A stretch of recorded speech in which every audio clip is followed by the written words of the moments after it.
선생님 참 오랜만에 뵙습니다. 아, 예, 고생하십니다. 예. 뭐 선생님 뭐 출가하신 건 꽤 오래됐다고 생각하는데 아니, 어떻습니까? 세월은 한 40년, 원래 40년 차인데, 한 것 없이 세월이 그렇게, 이제 이렇게 막 대충 지나갔네요. 예. 그리고 이제 뭐 출가하셔가지고 정식으로 이제 공부를 하시는데 중앙성가대학을 예, 다니셨습니다. 제가 이제 법주사 강원 졸업하고, 강원도. 조금 선방 한 서너 철 다니다가, 이제 은사 스님 권유로 이제 중앙성가대학 그때 각종인간 할 때 그때 이제 공부하게 됐고, 아, 그때 그 인연으로 또 이렇게 종단 안팎의 이제 일들을 이제 보게 되게 됐고, 그래서 하여튼 학교의 그 경험이 참 소중했죠. 예, 예. 그러니까 중앙성가대학 그 기수로는 상당히 빠른 기수. 12기니까요, 아주 빠른 건 아니고요. 저하고 이제 수계 도반들 중에는 바로 막 계를 받고 바로 강원에 성가대 간 사람들은 6, 7기도 있고, 그 다음에 저하고 계를 같이 받아도 또 늦게 들어오신 분들은 기수가 또 낮기도 하고, 이게 좀 출가하고는 성가대가 기수가 이렇게 일치하지는 않습니다. 예. 그렇다 그죠. 예, 예. 근데 저희 선배들은 대부분 초창기 선배들은 강원을 졸업하고 성가대를 오셨던 것이 많고, 중간에는 이제 간혹 개인적으로는 이제 이렇게 기회를 받고 바로 오신 분들도 간혹 있고 그렇습니다. 제가 젊은 시절에 스님하고 이제 교류가 가끔 또 때로는 자주 있을 때 스님은 포교일 특히 문서 포교 예, 정토 이제 월간 정토 이제 예. 제가 이제 88년부터 이제 월간 정토를 가을에 맡아서 이제 원래 창가는 5월에 했는데 저보고 이제 좀 부탁을 이제 그때 최법사가 부탁을 해서 도와주기를 시작해서 이제 정토지 월간 정토지라고 예, 정토 포교원 나중에는 정토회가 된다. 거기서 이제부터 이제 그 문서 포교 인연이 됐고, 또 제가 이제 나중에는 강원 다닐 때는 이제 월간 법회라고 남면 스님하고 이런 분들께서 좋은 그 월간 법회가 나오다가 아쉽게 이제 80년대 중반 86, 7년인가 하여튼 그때 아쉽게 중단된 걸로 알고 있습니다. 이제 강원 다닐 때는 하여튼 그 좋은 자료로 강의를 하거나 이러진 않았지만 참 좋은 자료다 이렇게 생각했고, 그 다음에 이제 강원 졸업하고 정토회하고 이제 정토 포교원하고 인연 맺을 때는 그 정토 포교원에 이제 그 최석호 법사라든지 박수일 지금은 법사 지금 법명을 잘 모르겠는데 하여튼 옛날 그냥 일반 이름으로는 박수일 법사라든지 거기 인원들이 그 월간 법회 마지막 부분 그 87, 8년도 6, 7년도에 원고를 좀 그래도 그쪽도 일부 담당했는 걸로 알아서 저 개인적으로는 이제 월간 법회가 복간되기를 바랬지만 이제 그 법륜 그 최석호 법사께서는 이제 그때는 스님들하고 여러 가지 일을 해본 가운데 아이고 이제 이렇게 좀 뭐랄까 독자적인 길을 가시겠다고 해서 그렇지. 그냥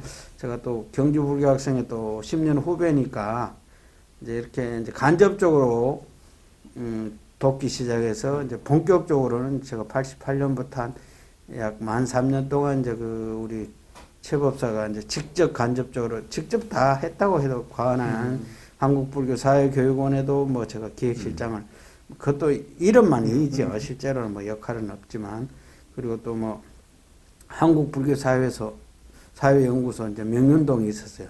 지금은 또 국가에서 중요한 어떤 그 국책 연구를 하고 있는 조성열 박사가 거기 기획실장 할 때 거기도 좀 간접적으로 직접적으로 이렇게 후원하고 이렇게 이제 그런 인연들이 있죠. 그러다가 이제 학교를 가서 나중에 이제 또 저도 이제 학교를 그냥 통학을 하고 있었는데 또 신문사에 또 도반들이 좀 SOS를 쳐서 저희들이 이제 신문사에 있을 때는 이제 성가대 신문을 만드는데 저는 좀 기자라기보다는 오히려 이 말은 기자지만 기획하고 그다음에 일단 총무 역할을 해서 좀 신문사가 정상화됐어요. 그래서 그때 당시에는 뭐 그 좀 기획 시리즈로 그 성가만평이라든지 그때는 학교 신문이 굉장히 나름으로는 영향이 있었어요. 그래서 뭐 종단에서도 함부로 하지 못하고 그때만 해도 또 이제 종단의 규모도 작았고 그랬기 때문에 이제 성가대 신문이나 성가대 역할이 그때는 좀 있었죠. 그때 이제 우연하게 이제 신문사에 가게 됐고 또 우연하게 도반들이 이제 원래 이제 성가대는 이제 뭐 학생회장을 기숙사 내에서 주로 많이 뽑아요. 근데 제가 우연하게 이제 그 스님들 중에 이렇게 뭐 좋은 분들이 계셨는데도 불구하고 이제 제가 소임을 성가대 학생회장 소임을 그냥 맡게 되면서 많은 경험을 했죠. 그때는 뭐 일연의 달, 원효의 달 큰 국가 프로젝트를 같이 또 문광부와 또 우리 성가대학 그 사학연구소나 이런 데하고 같이 하면서 그래서 좀 뭐 그런 인연들이 있죠. 그러다가 이제 제가 이제 설법연구원이라고 그 이제 원래는 윤오연 스님이라고 지금 돌아가셨는데 94년인지 5년 돌아가신 해는 정확하게 모르겠는데 그것을 이제 당신이 88년부터 이렇게 개인적으로 설법연구원이라고 만들어서 월간 법회가 이제 쉽게 말하면 역할을 못하는 안타까운 상황에서 그분이 이제 개인 차원에서 뭐 용두동에서 시작해서 홍제동에서 다시 그 인사동으로 해서 이제 설법연구원을 운영하시다가 당신이 이제 편찮으셨어요.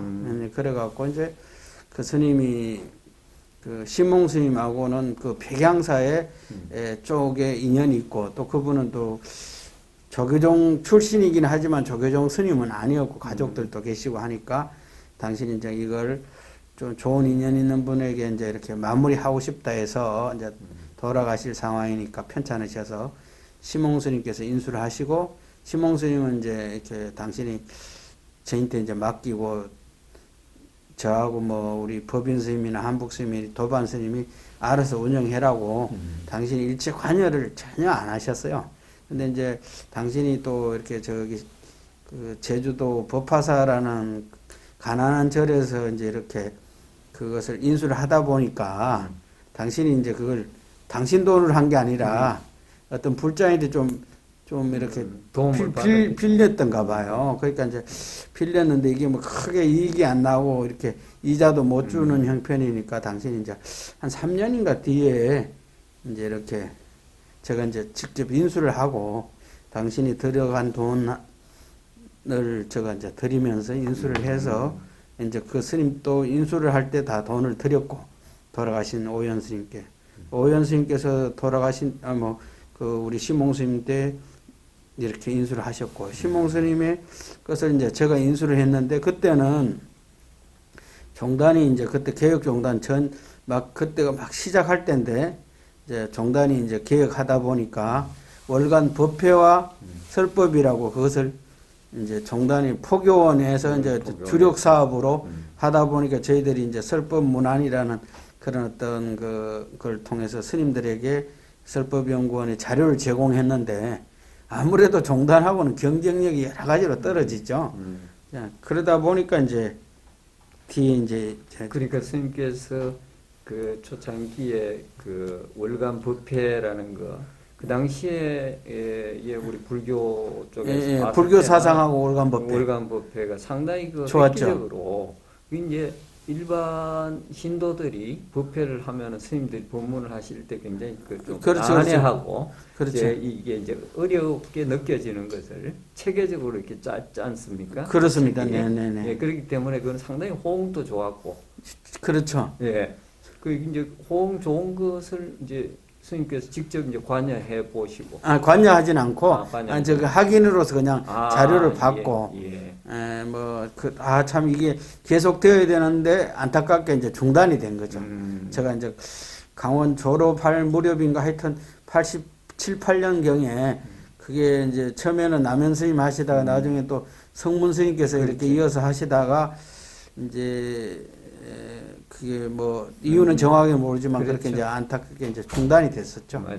그게 이제 그러한 어떤 대중포교 내지는 불교가 좀 그 대중으로 좀 이 확산되는데 좀 체계적이고 무언가가 그 이 불교가 좀 느슨하다라고 보여지는 것을 좀 짜임새 있게 만드는 것을 꾸준히 해오셨고 그냥 뭐 몸으로 내띄어서 포교한다 이런 차원이 아니고 예, 예. 문서적으로 체계적으로 예, 이렇게 예. 했다는 이 출발이지 않습니까? 예, 예.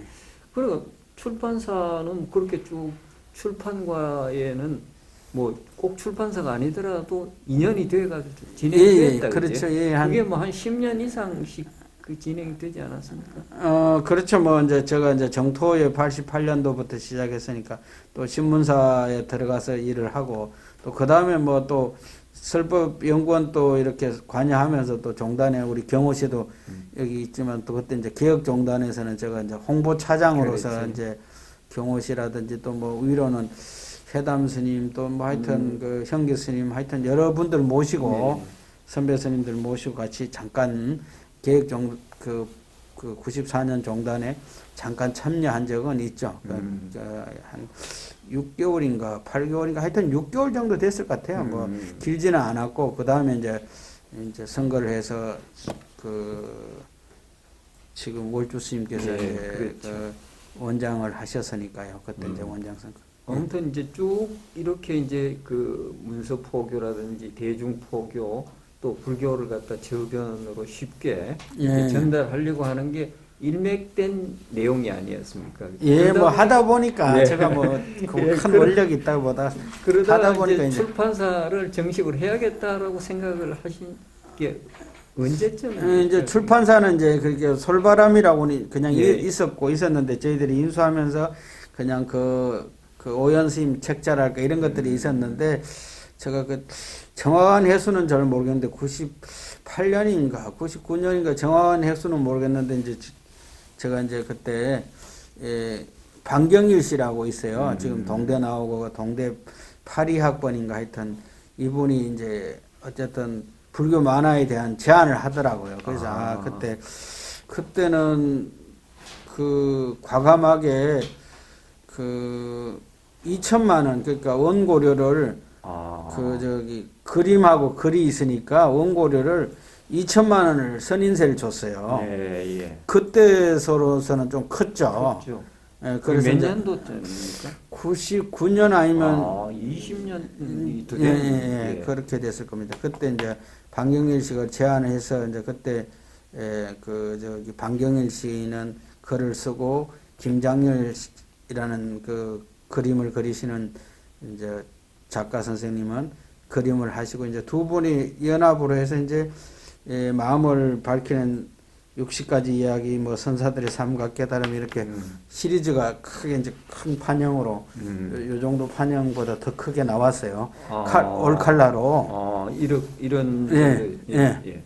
그렇게 이제 나와서 이제 근데 이제 주로 뭐 스님들이나 도반들이나 인연인분들이 많이 구입해줘서 그런 책 그때 당시는 책들이 어쨌든 한 뭐 10,000권씩 이상은 다 나갔어요. 그러니까 그래서 이제 그분들한테 다 인쇄를 다 1,000만 원씩 그러니까 2권이니까 각각 1,000만 원이니까 그렇게 드린 적이 있습니다. 이제 그때는 그렇게 이제 원력을 세워서 그렇게 했고 그렇게 됐죠. 그때는 이제 청소년 포교나 어린이 포교 이런 것이 지금같이 이렇게 침체 시기가 아니고 그래도 어느 그때는 정도 좀 활성화됐기 때문에 예, 그렇죠.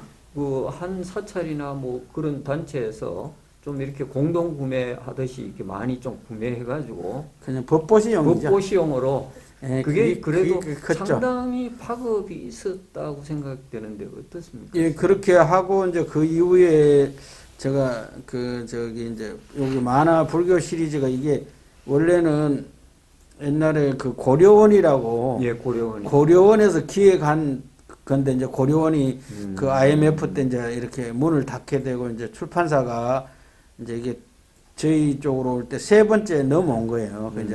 그래서 이제 그 이재일 법사가 소개를 해서 저희들이 이제 부처님 생애 그다음에 뭐 근본불교, 대성불교 또 불교 문화와 상식 이렇게 해서 5가지 이 책이 있어요. 그러니까 지금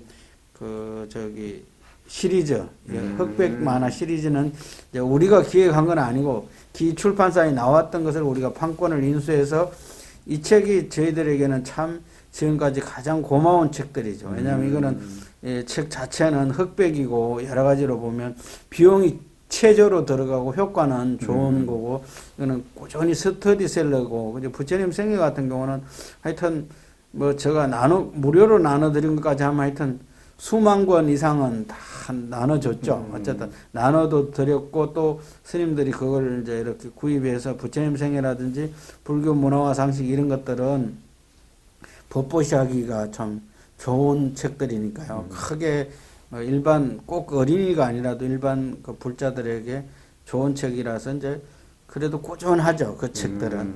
근데 이게 책을 기획할 때 예를 들면 부처님 일대기 같은 경우는 우리가 흔히 알기 때문에 그걸 갖다가 만화로 꾸미기도 좀 부드러울 건데 예를 들면 이렇게 대성불교라든지 근본불교라든지 이런 것들은 만약에 이 만화로 꾸밀 때 그 스토리를 만들어가는 것도 이게 함축성, 만화라는 게 함축성 있는 그 장점이지 않습니까? 그러니까요. 그러니까 그것을 만드는데 굉장히 고심했을 것 같습니다. 그거는 이제 제가 한 건 아니고 오히려 이제 그때 고려원에서 아주 크게 그때 고려원에서 불교책이나 뭐 또 뭐 영웅문이나 뭐 소설이나 하여튼 고려원이 옛날에 책을 굉장히 여기 많이 냈습니다. 그 중에도 불교책에 뭐 조론이라든지 하여튼 뭐 그 불교책도 많이 냈습니다. 그래서 아마 그때 그 사장님이 아마 원력을 세워서 이거는 돈이 안 되더라도 이거는 투자하자 해서 이 그림이나 이런 것들은 저는 이제 그분들의 어떤 그 덕을 본 거죠. 그리고 이제 그 작가 선생님 입장에서는 이제 이렇게 일종의 뭐랄까 죽었던 자식을 살려서 그래도 뭐 인쇄를 각각 그 두 분이 같이 이렇게 협업해서 하니까 그래도 한 뭐 1,500, 2,000씩은 각각 갔습니다. 지금까지. 근데 그게 일종의 이제 참 문화라는 게 이게 잘 관리가 되고 이렇게 하면 이 작가들도 그런 어떤 부가가치가 기대도 안 했는데 뭐 좀 표현이 그렇지만 뭐 담뱃값이라도 꾸준히 들어올 수 있는 게인데 이게 만약에 선순환이 된다고 하면 그래서 이제 저도 이제 잘 그렇게 해서 작가 선생님인데 그렇게 계속 이어지지 못한 부분이 좀 아쉽고 이제 그런데 어쨌든 부처님 생애는 그래도 꾸준합니다. 제일 그래도 다른 책들은 뭐 이렇게 많이 나간다고 볼 수도 없고 지금은 뭐 직원도 없고 사무실도 없는 무직원 무사무실이니까요. 그러니까 이 솔바람이 그 책을 갖다가 고려원의 어떤 후광을 받아가지고 그것도 있고 받아가지고 시작했는데 그거는 이제 나중에 중간에 중간에 저희들이 하고 있으니까 이제 소개를 해줬죠. 이제 시작은 했는데 아까 이제 박경렬 선생님, 반경일 씨, 반경일 선생님하고 뭐 이렇게 대화가 돼서 출발을 했는데 그렇죠. 하다 보니 고려원이 그 많은 기획을 해놨던 불교 만화라든지 작가 선생님들이라든지 이런 섭외가 됐죠. 이게 링크가 됐다는 말씀이죠. 그렇죠. 그런데 이쪽 그 책을 발행하는데 몇 권쯤까지 발행을 했으면 하는 큰 시나리오가 있었습니까? 한 30권 정도 계획을 했는데 지금 19권에서 이제 머물러 있어요. 근데 제가 이제 그게 이제 굳이 이야기하면 세 파트거든요.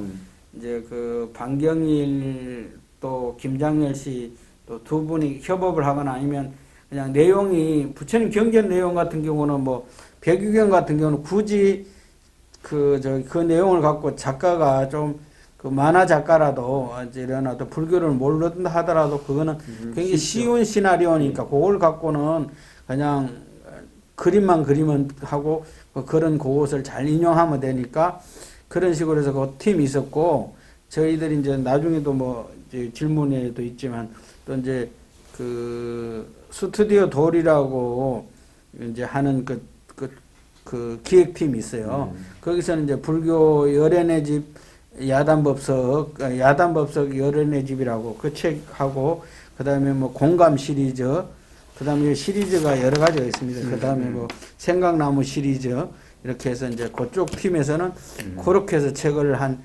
5-6권 냈고 우리 김정빈 선생님하고 최병용 작가님 이분들로도 5권하고 이제 또 이분 중에 최병용 선생이 또 따로 한 권 지대빵이라는 그 이제 옛날에 그 저기 무슨 그 대학로에서 그 연극한 걸 갖고 이제 또 해서 이제 만화책이 나오고 방금 말씀 중에서 김정빈 선생님이라는 분은 그 단 작가 단이라는 책을 써가지고 예, 그게 베스트셀러가 됐던 작가. 예. 그분이 불교 쪽하고 이게 굉장히 깊죠. 사실은 한마음 선언의 초창기에 굉장히 기여를 한 걸로 알고 있습니다. 아무튼 그런 우리가 좋은 그 불자 분들 중에서 이런 문학도라든지 이런 그렇죠. 작업에 참여할 수 있는 분들이 꽤 그 토양이 되어 있는데 그렇죠. 예. 이게 누군가가 이렇게 스님같이 19권이든 30권이든 이렇게 밀고 갈 출판사가 이게 부족하지 않나라는 아쉬움이 있습니다. 그렇죠. 이게 이제 당장 돈이 안 되니까요. 돈이 안 되고 어차피 길게 이제 투자를 해서 이게 포교 차원에서 하는데 이게 이제 절집안이 이제 가장 중요한 게 이제 우리가 뭐 종단이라고 하면 이제 포교원이라든지 이런 데에 우리가 일정 정도 또 포교원에서 94년인가 5년인가 모르겠는데 포교원에서 이제 우리 책을 갖고 이제 이렇게 영문판으로 그냥 그 홈페이지에 사용을 요청을 할 때 작가들에게 허락을 받아서 무료로 사용하시라고 이제 저희들이 또 뭐 간혹 이런 그 조그만 사찰이나 이런 데서도 저희 책 중에 일부를 인용하겠다면 이제 저희들이 단독으로는 할 수 없고 작가 선생님들한테 이제 허락을 받아서 무료로 출처와 작가 선생님이 밝히고 서라고 하는 경우도 여러 차례 있었습니다. 왜냐하면 이것은 보급이 더 목적이니까 많은 분들이 이제 뭐 지방 신문 같은 데도 그렇고 이제 또 사보 같은 데서도 뭐 이렇게 우리 만화를 활용해서 그 몇 페이지를 채우면 그것도 이제 그 채우는 게 쉬운 거 아니지 않습니까? 그게 요즘은 사보가 많이 없어졌지만 옛날에는 사보가 나오면 그것을 그 뭐 40페이지라도 매달 채운다는 게 쉽지 않으니까 이제 그렇게 이제 우리가 협조한 적도 있죠. 다. 그럼 지금 이제 스님께서 30권 정도는 어떤 시리즈로 이렇게 생각을 했죠. 기획해 놨는데 19권을 냈는데 예. 앞으로도 이러한 그 만화 종류의 불교 관련 이런 책들이 계속 좀 활발하게 됐으면 좋다는 뜻이 그렇죠. 좋은데 이제 지금 이제 작가하고 이렇게 잘 맞아야 되죠. 이제 작가들도 이게 사실은 그 선인세 개념으로 이게 일한 것에 비해서는 그냥 이렇게 책을 뭐 2,000권에 인쇄를 준다면 10,000원짜리 책이라 해도 그게 뭐 2,000권 해봐야 200만 원인데 이 작업은 뭐 6개월이 걸릴 수도 있고 한 작업이 근데 그거는 너무 안 맞거든요. 그래서 사실은 여기는 질문이 안 나와 있지만 제가 불교 동화책을 지금 그 팔만대장경이라고 그 불교 동화책을 지금 4권 냈어요. 근데 이제 한 권 낼 때마다 그러니까 지금 10권을 내려고 하는데 이제 한 번 낼 때마다 그 2,500 정도 투자를 해요. 그러면 이제 피드백 받고 뭐 여러 가지로 하면 이제 저희들이 지금 사무실이 한 달에 1년에 뭐 한 평균적으로 한 1,000만에서 1,500 적자를 봐요.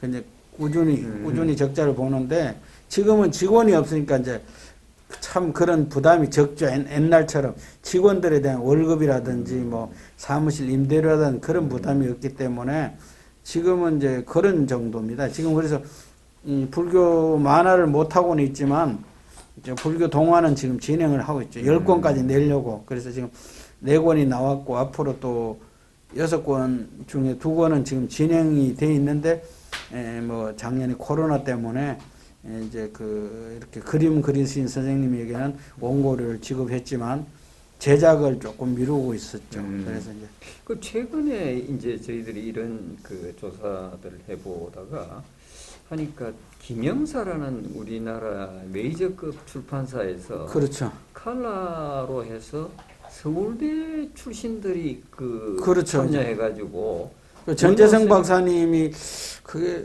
법구경인지 수타니 파타인지 잘 기억이 안 나는데 그 선생님이 원고를 썼고 그림은 다른 분이 그렸지만 이제 그런 작업을 한 적이 있는 거로. 김영사에서 내는 그 대성기 신론소를 저도 읽어봤습니다만은 이 원효 스님의 대성기 신론소가 쉽게 대성기 신론을 풀이했다 하더라도 예. 일반인들한테는 굉장히 난해한데 그렇죠. 그걸 갖다가 서울대 출신이 한 사람은 기획을 하고 한 사람은 그림을 그리는 한 사람은 그게 이제 시나리오를 이제 대성기 신론소에 대해서 붙이고 글을 붙이고 하는데 그 내가 김영사에다가 이제 직접 물어보니까 뭐 자기들은 잘 모르겠다 어떤 자회사에서 예 자회사 김영사 조니어에서 냈어요. 그 맞아. 책들은. 그래서 그만한 책들은. 어느 정도 팔렸나고 하니까 하여간 생각보다도 베스트셀러에 가까운 이제 그러한 정도 부수를 팔았다고 하더라고요. 전재선 선생님이 그 글 쓴 책들은 전재선 선생님한테 들은 내용으로는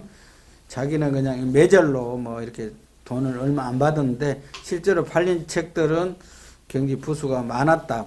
아마 법구경인지 스타니 파타든지 모르겠는데 전재선 선생님이 그걸 이제 글을 써주시는데 이제 그림은 이제 다른 작가분이 그렸겠죠. 그래서 그 말씀을 개인적으로 이제 전재선 교수님, 박사님 만났을 때 말씀을 하시더라고요. 아무튼 이 불교를 대중화하고 쉽게 가고 하는 것은 절대절명한 지금 이 시대의 소명 아니겠습니까? 그렇죠. 예. 근데 이러한 만화 작업이라는 것이 우리나라는 만화라 그러면 상당히 좀 비하하는 그렇죠. 이게 별로라고 생각하는데 일본만 하더라도 만화가 굉장히 그렇죠. 이제 활성화되어 있고 그들의 문화의 한 축으로 만화를 이렇게 잡고 있는데 우리도 이게 가능성이 불교를 소재로 하면은 무한한 가능성을 가지고 있을 것 같고 또 서구 사회 같은 데는 이제 불교가 상당히 그 좀 흥미로운 뭐 어떤 경유든 간에 흥미로운 이러한 쪽이니까 이 전 세계를 향해서 한국 불교가 이 얘기할 수 있는 이러한 스토리 이를 갖다가 전개하고 그것을 쉽게 가는 이쪽은 반드시 필요할 건데 이 시장을 왜 불교에서는 이걸 간과하고 있다고 생각하시는지. 불교에서는 이제 지금은 이제 이런 그 기존 출판사에서도 이렇게 좀 그 안전 위주로 가시니까 또 그분들 입장에서는 경영을 하니까 적자를 보고는 할 수 없고 그래서 이제 이런 어떤 사업은 종단이나 뭐 또 불교진흥원이나 이런 데서 좀 초창기는 선투자가 되고 후반기쯤 가서는 그냥 좀 선순환이 되는 이런 어떤 입장에서 투자를 과감하게 하지 않고는 이게 이제 저희들도 그 영세한 출판사로서 이렇게 하다 보면 그런 어떤 부분에서 종단 안팎에서도 이렇게 이제 뭐 관심 있는 분들도 일부 있지만 대부분은 모릅니다. 저희들이 책을 나눠드리면 이렇게 이런 책이 있었구나. 아는 분들이 저희 나름대로 홍보를 했지만 굉장히 극소수거든요. 그래서 사실은 이런 어떤 부분들은 이제 그 종단에 대해서는 크게 기대할 수는 없는데 사실은 그렇게 좀 하지 않는 이상은 저 일반 기존 출판사에서는 책을 내는 게 좀 쉽지는 않은 것 같아요. 지금 이제 불교가 절대적으로 이제 포교를 해야 된다는 게 뭐 어느 시대나 분명한 소명인데 그렇죠. 예. 상당히 지난 시점보다는 포교 자체가 지금 좀 이 뭐라 그럴까 침체돼 있는 그렇죠. 이제 종교 인구가 일단은 침체돼 있고 불교가 이제 사회적으로 뭐 정확히 이야기하면 한 20, 30년 전부터 실제로는 서울 경기권에서는 그 불교가 사회적인 어떤 위상이 그 개신교, 가톨릭, 불교 순이거든요. 실제로는. 근데 이제 이게 전체적으로 뭐 경상도랄까 이런 데를 포함하면 그 우리 그 88년도인가 그 87년도 대선이라든지 이때까지만 해도 이제 불교 숫자가 그래도 그 잠재적 불교 숫자가 있었지만 지금은 여러 가지 안팎으로 이제 불교 숫자도 적고 그러니까 이제 그 형식적으로는 불교 방송도 있고 불교 TV도 있지만 그분들이 진짜 애를 많이 쓰고는 있지만 이런 어떤 콘텐츠 개발까지는 그분들에게 기대하기는 어렵고 사실은 이제 그런 어떤 부분들에서는 좀 안타깝죠. 사실은 안타깝다. 이제 그런 애니메이션이 됐든 불교 만화가 됐든 그렇게 해서 집집마다 애들 방에 불교 동화가 됐든 불교 책들이 불자들의 자녀에게는 가볍게 애들에게 부담되지 않는 만화가 됐든 동화가 됐든 뭐 이런 어린이 책이 됐든 이런 것들이 좀 이렇게 자연스럽게 있어서 애들이 저희들 만화책 같은 경우는 뭐 열애네 집 야단법석도 그렇지만 이제 뭐 불교가 아닌 것들이 좀 있어요. 예를 들어서 뭐 고수와 하수 이런 것은 좀 뭐랄까 어떤 그 도교적이랄까 아니면 불교적이진 않지만 좀 생각하게 하는 이런 만화예요. 뭐 지금 생각나무 시리즈라든지 또는 뭐 그 공감 시리즈라든지 이런 것들은 그 만화 작가가 원래 철학과 출신이라서 좀 생각하는 그런 어떤 만화이기 때문에 이제 그런 어떤 것들은 이제 좀 애들이 우리는 별로 감동이 없는데 애들은 굉장히 제가 절에서 꼭 하는 일이 이제 그 있는 게 이제 삼천사에 오는 신도들의 자녀나 뭐 등산하고 이렇게 삼천사 참배 오는 분들의 그 애기들 초등학생들이나 미취학 어린이들에게 이제 주는 게 있는데 이제 미취학 어린이들에게는 제가 코끼리 인형을 줘요. 코끼리 인형 이렇게 뭐 회색도 있고 뭐 연두색도 있고 또 뭐 또 보라색도 있고 이제 코끼리 인형인데 아주 그게 이뻐요. 이쁘고 이렇게 촉감도 좋고 해서 애들 마스코트로 이제 종교적 색깔이 안 나면서 애들이 참 받으면 기분 좋고 또 그거 자체가 타 종교나 이런 데 거슬리지 않는 이런 걸 제가 주고 그다음에 초등학교 한 3학년 이상 애들에게는 제가 먼저 백유경을 줘요.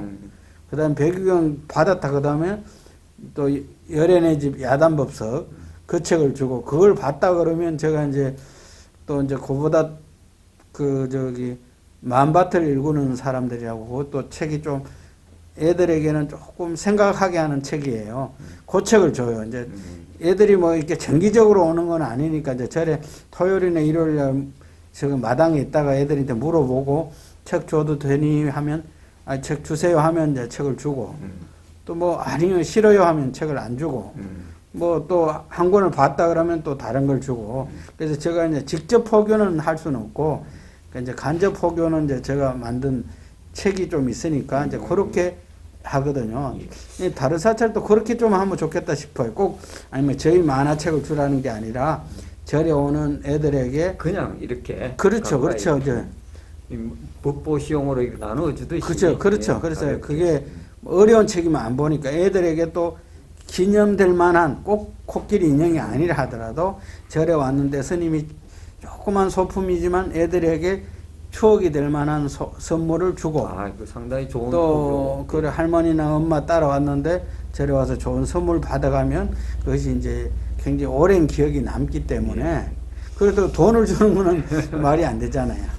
스님 아까 이제 이 책들이 발행이 지금 안 되는 게 개개인 출판사가 이게 마음을 내고 지속적으로 이 선투자를 또 하고 이런 여러 가지가 있는데 비해서 종교 인구가 줄어들고 이러다 보니까 시장성이 약하다. 그렇죠. 이런데 스님께서 그러면 결국은 이 솔바람에서 이 책을 중단하게 된 것도 그런 연유.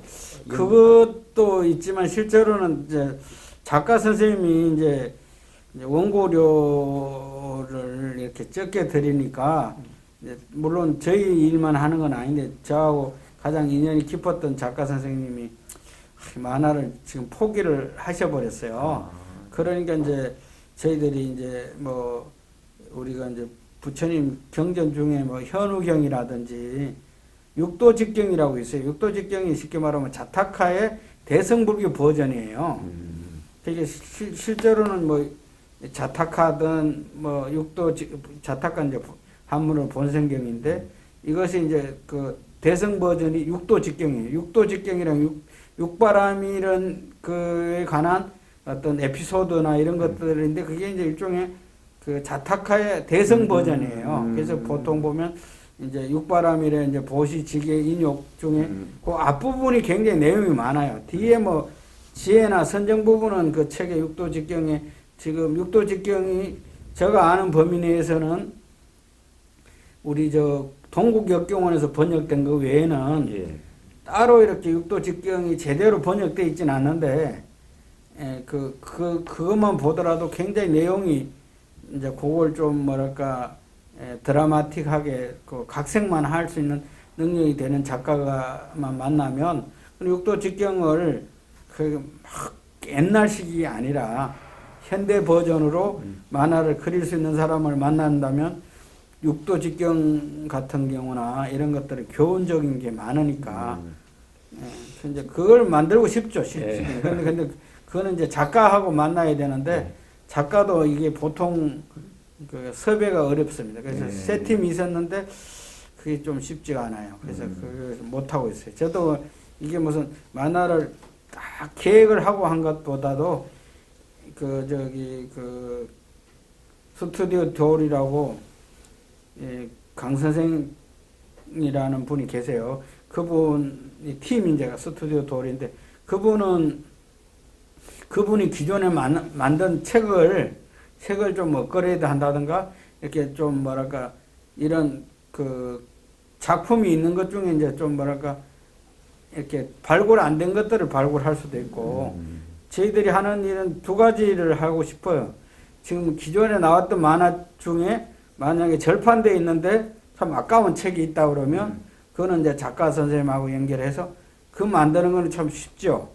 그거는 이제 작가 선생님이 허락만 하면 되니까 그냥 이제 그런 작업을 한편으로 하고 싶고 한편으로는 새롭게 그렇게 육도직경이라든지 뭐 그 현우경이라든지 뭐 법보 그 잡비유경이라든지 이런 것들이 초기 불교가 이제 그 대중들 교화용으로 이 쉽게 말하면 우리가 불교 발달서로 보면 이 벽화랄까 우리가 지금 옛날에 글을 볼 수 있는 사람이 극소수였거든요. 그러니까 옛날에는 부모원중행이라든지 팔상도이라든지 그림으로 설명을 하면 거기에다가 좀 변사가라는 말이 불교에서 나온 용어라 하더라고요. 그래서 부처님 뭐 예를 들어서 목련이 뭐 찾아보니까 어머니가 안 보여서 자기가 신통력으로 안 보였는데 부처님한테 말씀드리니까 뭐 이렇게 엄마가 죄를 지어서 지금 저기 가 있다. 이렇게 이제 해서 이제 이것을 잘 말하면 막 거기 있는 사람들이 중국 사람들이 이 육도 이 소위 말하는 그 우란본경이든 목련경이라든지 이런 게 지장경이라든지 부모원중이 다 중국 불자를 위한 새로운 버전이죠. 사실은 인도에 있는 건 아닌데. 그래서 그렇게 하면 그 사람들이 굉장히 그 부모원중경 이야기는 아마 불교인이 아니라도 엄마가 뭐 10달 동안 안고 있었던 은혜 뭐 나을 때 고통한 여기까지 은혜는 물론 지금은 뭐 좀 안 맞는 것도 있지만 그래도 큰 줄기로서는 그 만약에 설명을 하면 그 감동 안 받을 사람이 없고 그렇죠. 지금 한국 사람들 중에도 어머니라는 단어는 특수 단어예요.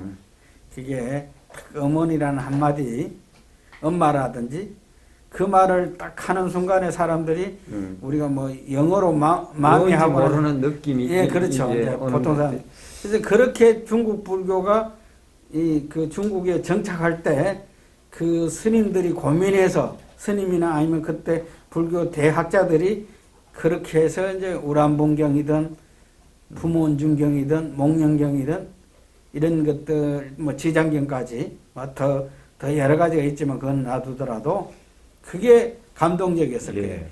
이제 경이 그 인도에서 중국으로 넘어오면서 또 중국이 한국으로 넘어올 때 그렇죠. 이게 이제 대장경이라는 것 자체가 한역본이지 않습니까? 그렇죠. 이것이 우리나라에서 최근 한 30년 동안 그 한글로 이렇게 번역했는데 이제는 시대가 이 SNS 시대가 돼버리니까 그렇죠. 이게 대장경이라는 게 그냥 전시용밖에 안 되는 거예요. 제가 얼핏 뭐 들은 바로는 법정 스님께서 해인사 장경각 소임을 맡았는지 하여간 해인사 계실 때 그 에피소드가 그 보살들이 장경각을 구경하고 가면서 스님이여 장경각이 어디 있습니까? 그러니까 저기 저게 장경각 아니냐고 보고 왔더니 그 빨래판이 지금 무슨 장경 이제 이러한 이 변하는 시대가 지금 오는데 이 지금 유튜브가 대세라고 그러지 않습니까? 아, 저도 유튜브를 요즘 여러 개 채널을 이렇게 관심 있게 보는데, 이제 이게 마치 백화점 같아요. 예. 백화점인데, 이게 이제 마치 이렇게 제가 몇 명의 유명한 사람들 보니까, 그 좀 좋은 내용 중에 보니까, 그 일종의 마치 블랙홀처럼 이제 이 사람들이 유튜버들이 좀 건전한 유튜버를 말하는 건데 어느 정도 궤도에 오르면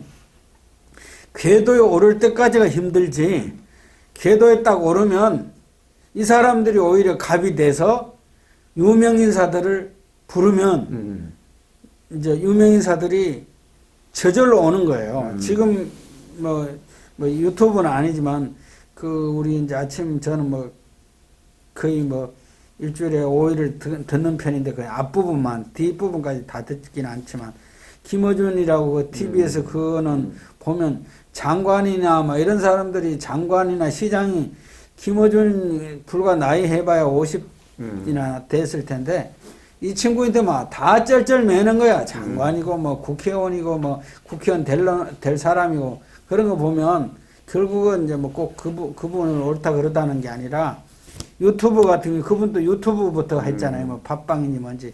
근데 사실은 지금 우리 불교계에서 가장 유튜버는 활용하는 사람이 법륜 스님이에요. 그게 이제 구독자가 한 100만 명 정도 되더라고요. 이제 그런데 그 나머지는 아직 어떤 뚜렷한 주자들이 좀 여러 가지 색깔의 스님들이나 제가불자들이나 이런 분들이 빨주노조 파남보로 한 그런 영향력 한 10만 명 이상 되는 사람들이 10명, 20명이 될 필요가 있어요. 그 장에서 어떤 의미에서는 때에 따라서는 이렇게 좀 웹툰 만화를 보여줄 수도 있고 웹툰으로 뭘 할 수도 있고 이 사람들도 이제 콘텐츠가 필요하니까 그런 분들이 아직까지는 불교계에서는 많지는 않는 것 같아요. 그렇죠. 예, 근데 일반에서는 보니까 그러니까 100만 넘는 유튜버를 그건 제가 모니터링을 해보진 않았는데 100만 넘는 유튜버들이 제법 있는 것 같아요. 또 그분들은 부가가치도 창조하고 또 굉장히 건전한 콘텐츠를 갖고 하더라고요. 물론 저는 이제 극보수적인 콘텐츠는 거의 안 들어가 봐서 그거는 내용을 모르고 그냥 건전하게 사는 법에 대해서 나오는 유튜버들은 이건 여기 이거하고 직접 관계는 없지만 요즘 하여튼 유튜브가 대세는 대세예요. 그런 대세 중에서 불교 이 만화라든지 쉽게 하는 이 활자책 어떻든 이러한 것도 같이 공존해야 될 필요가 있지 않겠나 하는 생각이 그렇죠. 이제 드는데. 웹툰이나 만화나 하여튼 사단 만화든 웹툰이든 이런 종류로 해서 이제 법구경이라든지 수타니파타든지 아니면 우리 초기 경전에서 나오는 상유다 니까에 같은 경우는 이제 내용이 간단하니까 이런 내용을 갖고 좀 이렇게 만화로 하든 웹툰을 하든 그런 분들에게 좀 힘을 싣고 만약에 이제 저는 아직 그런 분들을 잘 못 만나는데 그런 분들이 있다면 좀 투자를 하거나 그분들의 생활이 되도록 한두 분이라도 발굴해서 좀 밀어줘야 될 것 같아요. 예, 스님 이제 전 웹툰까지 또 유튜브까지 좀 이제 스님의 소견을 말씀해 주셨는데 대략 이러한 불교 만화라든지 이러한 유희의 책을 출판했는 출판사가 지금까지 대략 어느 정도 몇 군데 정도가 될까요? 저는 이제 정확하게 모르고 이제 크게 이제 그래도 많이 했던 데가 이제 운주사 저희하고 운주사가 도서출판 운주사가 그렇게 많이 꾸준히 하는 편이고 나머지는 이제 이제 불광이라든지 소량으로 이렇게 인연 따라서 했고 지금은 불교 만화를 전적으로 하거나 이런 데는 없고 이제 불교적인 소재의 만화가 꼭 불교 출판사가 아니라도 일반 출판사에서도 간혹 나와요. 예, 아까 같이 김영사도 있고 다른 일반 출판사 몇 군데 있습니다. 예. 제가 정확하게 그거는 대략 지금 한 10여 군데 정도. 예. 그러면은 이게 이제 시장성이 이제 얘기가 이제 처음에 시작될 때 종교 인구라고 하는데 불교는 종교라는 큰 테두리 안에서는 함께하지만은 이런 교학적 측면에서 이렇게 본다면은 또 다른 종교하고는 사뭇 다르지 않습니까? 저는 이제 언젠가 스티브 잡슨의 그 일화를 듣고 그 사람이 불교의 일본 선사 스님의 가르침에서 거기에서 크게 굉장히 자기가 그랬다 그러죠. 영감을 얻고 이렇게 했다는 얘기를 듣고 그게 또 책으로 나와서 상당히 많이 공감을 얻었었습니다. 또 유발 하라리 같은 경우는 뭐 예. 그분이 불자다 아니다 이런 걸 떠나서 이 그 세계적인 어떤 석학의 나이에 비해서는 석학으로 알려지는데 그분도 아예 뭐 전화나 모든 걸 다 끊고 1년에 한 3개월씩은 명상에 집중하고 있고 뭐 그런 부분들은 이제 서구에서는 워낙 많이 하는데 이제 그런 분들이 불교라는 어떤 카테고리에 넣을 수는 없고 명상이라는 부분들에 대해서는 이제 서구에서는 오히려 지금은 명상이 오히려 이제 서구에서 과학적으로 내과학이나 이런 걸 결합해서 오히려 지금은 역수입되고 있는 상황이죠. 그렇지. 역수입되고 있고 이제 우리 수행은 그 서구의 내과학은 수행도 사실은 내과학으로 점검이 되니까 사실은 우리 같은 사람은 참 부끄럽죠. 왜냐하면 그 어떤 그 저울로 달면 내파로서 딱 하니까 이거는 뭐 이거 자기가 수행을 많이 했다 적게 했다 이거 속일 수가 없어요. 그러니까 그분들이 뭐 티벳 그에서 수행을 많이 한 스님들 그래서 이렇게 가서 조사를 해보니까 그 내파가 굉장히 평온한 내파가 딱 그 과학적으로 증명되니까 fMRI인가 그런 어떤 것을 촬영을 해버리면 그런 어떤 부분들에 대해서 내과학에서는 지금 이제 사실은 불교라는 범주를 넘어서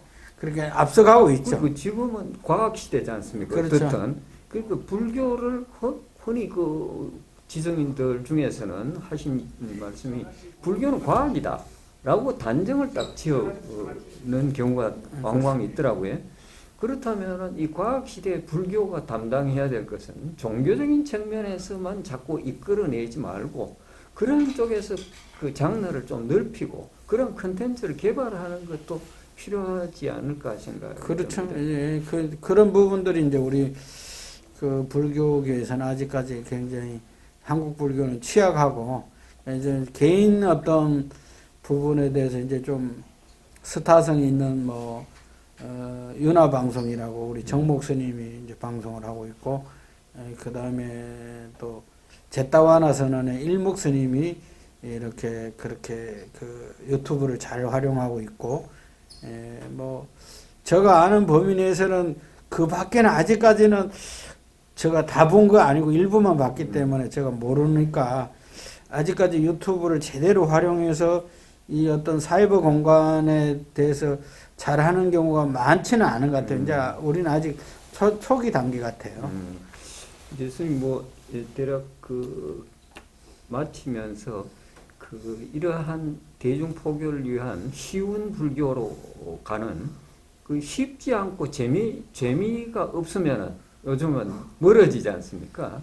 아무리 좋은 내용도 이제 그러한 시대인데 이제 이러한 책들을 내시고 나서 지금은 이제 중단된 상태니까 그 소외감이 어떻습니까? 아니 뭐 만화는 뭐 좀 아쉽게 중단이 돼 있지만 아까 말씀드린 것처럼 이제 불교 동화를 하고 있는 거죠. 사실은 약간의 그 좀 콘텐츠가 같은 콘텐츠인데 이것을 이 만화에서 동화라는 것은 동화도 이제 그림이 있고 글씨는 별로 없어요. 그것도 다 같은 그 내용인데 이제 우리나라에서 이 불교 동화도 중요한데 제 생각에는 일단은 스님들이 그 불교계에 있는 이제 이런 만화책들이나 이렇게 좀 쉬운 책들을 당신들이 구입해서 보시고 일단은 본인이 보고 본인이 좀 애들이나 청소년들에게 이렇게 자연스럽게 이게 요즘은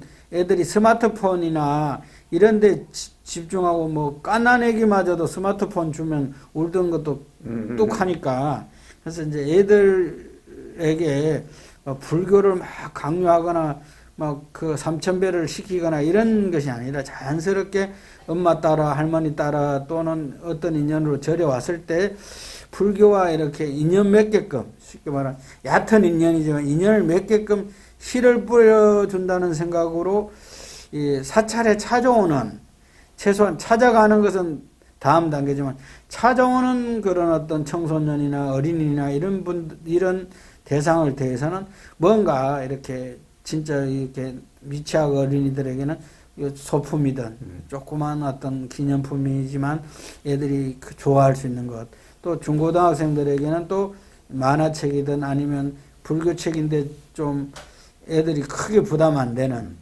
그런 책들이나 그런 어떤 걸로 이렇게 좀 씨앗을 심는 부분에 이제 스님들이 집중하면 그 씨앗이 어디서 사기 튀더라도 꼭 뭐 예를 들어서 제가 기본적으로 하는 부분들이 그 사람들이 뭐 꼭 우리 절, 우리 사찰 이게 중요한 것이 아니라 범불교적으로 또는 범사회적으로 친불교 인사만 많아도 좋은 일이니까 스님들한테는 당신들이 이제 뭐 어렵죠. 지금 스님들이 대부분 여러 가지 상황이 어렵지만 당신들의 어떤 그 사찰에서 어린이 포교나 이 청소년 포교의 중요성을 갖고 당신들이 지금 현재는 어린이 법회를 한다든가 수련회를 한다든가 이게 지금은 이제 그 시기에 지나버렸어요. 그래서 아주 특수한 사찰을 제외하고는 그러면 절에 오는 그런 것에서 템플이라든지 이런 걸 통해서 절에 오는 사람들에게 절에 오는 청소년들에게 그런 어떤 인연의 씨앗을 이 템플로 왔다가 그냥 아이고 뭐 잘 놀고 간다 이 정도가 아니라 거기서 뭔가 그 절과 인연 맺게 하는 것보다도 불교와 인연 맺게 하는 어떤 씨앗을 꼭 스님들이 좀 뿌렸으면 좋겠고 저희들 책 중에는 어쨌든 뭐 배규경이라든지 뭐 열애네 집 야단법수 이런 것들은 본 사람들은 다 좋다고 그래요. 근데 이제 그 저희들이 막 나눠 드릴 수도 없고 또 스님들이 이제 포교에 관심 있는 분들은 저도 이제 개인적으로는 직접적이든 간접적이든 이 저희 만화책이나 저희 책들을 전달을 하고 있어요. 그것이 자주 못하고는 있지만 포교의 원력이 있으면 왜냐하면 이런 것이 있다는 걸 모르는 분들이 더 많으니까 10명 중에 뭐 안다는 사람이 우리 스님들이 10,000분 정도 되는데 저희 설법연구원이나 저희 만화를 아는 분들이 형식적으로는 한 10%에서 20%는 될 거예요. 설법연구원이 그 역사도 있고 하니까.